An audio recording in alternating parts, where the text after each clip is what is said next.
"What are you drawing there, bud?" I asked George. Nothing. Samantha and I had started dating a few months ago, and her 7-year-old son from the previous marriage, George, hadn't taken a liking to me at all. It was virtually impossible to reach the boy by casual interaction. However, since Sam and I took a pretty big liking to one another, I decided it was time for me to get to meet George properly. Since he rarely did anything but draw, I thought that I should probably try to show some interest, so I did. "Are those snails? How come they're so big?" He sighed a deep sigh. They're not ordinary snails, they're pig-sized mutant slugs. I was taken aback. "Huh?" They grew so big because of all the uranium they ate from the ground. "Wow, so kinda like Godzilla then." The comparison surprised him. You know Godzilla? "Huh, are you kidding?" I laughed. "It used to be my favorite movie monster when I was your age."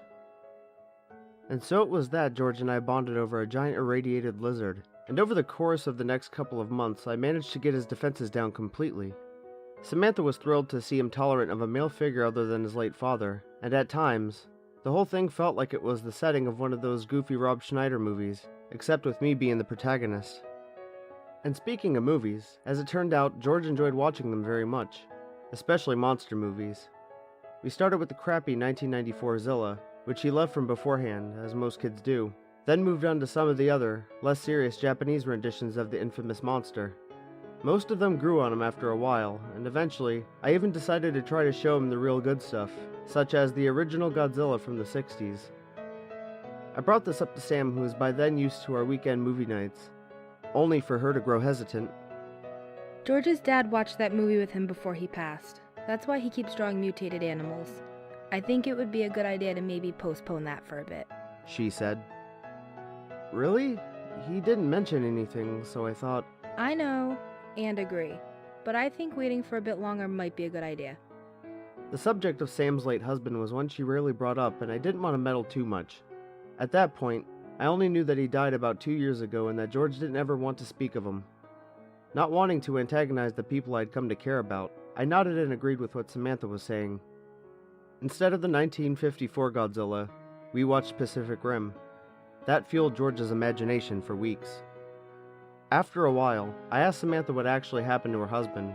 She wasn't too keen on talking about it, but said that he had been savaged by some sort of wild animal while on his way back from work. There had barely been anything left to bury, according to her.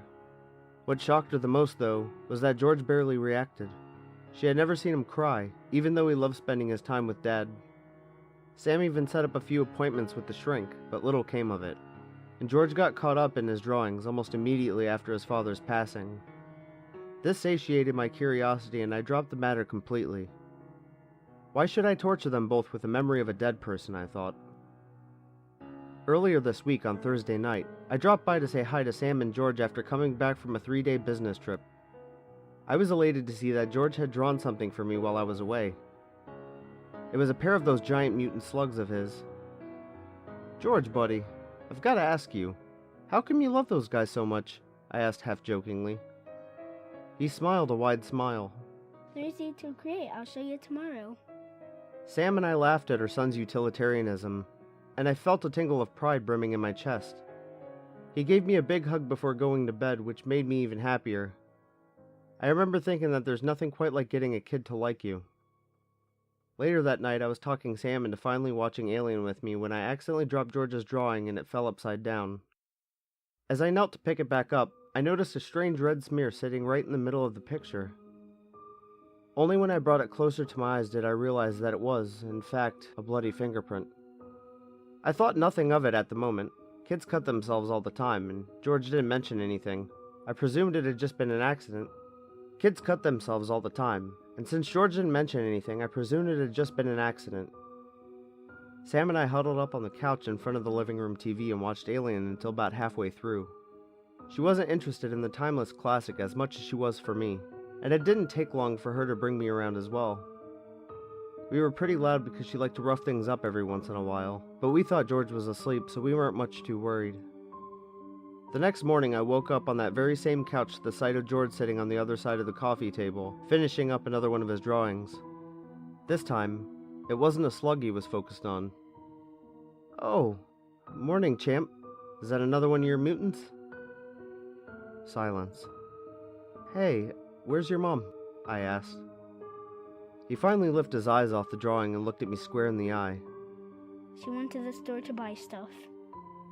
"Ah, okay." I got up and went to the other side to examine George's latest creation. It took me a moment, but I quickly realized what it was. The jet black, extremely elongated skull, a complete lack of eyes, the jaw within the jaw, the scorpion-like stinger at the tip of the creature's serrated tail. It was the creature from Alien. At that point, I quickly went through a period of recollection. I hadn't shown that movie to George because he was far too young to watch something like that. That meant the only way he could have witnessed that particular creature was if he snuck in the night before, and if that's the case, he must have been present while... A feeling of disgust washed over me after I put two and two together.